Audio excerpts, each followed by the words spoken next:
Hello everybody, it's Pat, and I'm back to give you a little update on the fish tank world.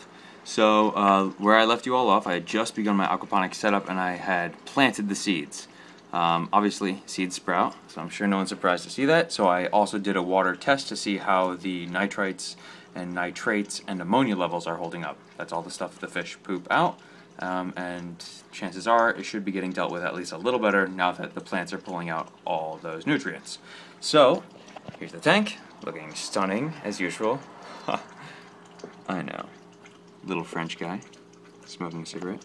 So this is a capsule water that I've treated with 2 ammonia testing solutions, which you're supposed to.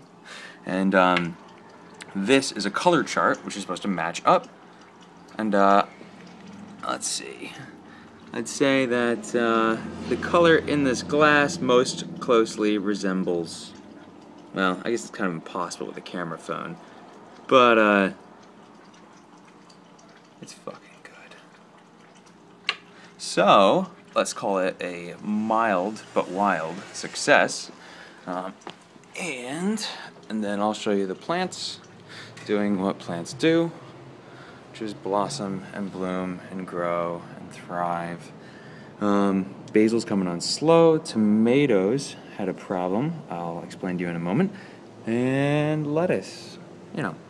So the reason some of those plants look wilty and or completely dead is that the bottles didn't drain as well as I thought they would once the roots really started kicking in. Mostly this bean sprout, which is absolutely enormous. And the bottom was completely saturated with the root structure, so it wasn't draining at all. And I ended up flooding about 1.5 gallons on my neighbor's house downstairs. The worst. So I installed this extra fat tubing, which allows a ton more water than goes in to come out. So as you can see, it's just pretty much dumping out now. And there's really no chance that we're going to flood this capsule, though it's possible one of the other ones, when their roots kick in, we could go through the same exact problem. So I ended up just periodically shutting off the tank. I would pretty much just turn it on to water the plants a couple times a day until I updated the system the way I needed to. And that was pretty groovy, except for overnight I would turn it off as a safety, and in the morning some of the plants would be wilted or dead. I lost 3 out of 4 tomato plants there, and that was enough of an impetus to get me moving and install the better drainage tubing.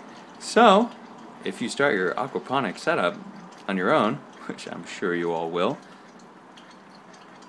take care of those big old thick healthy roots, because they'll get clogging. Besides that, everyone's healthy, and the tank is better than ever. Alright guys. Happy aquaponicsing. Much love.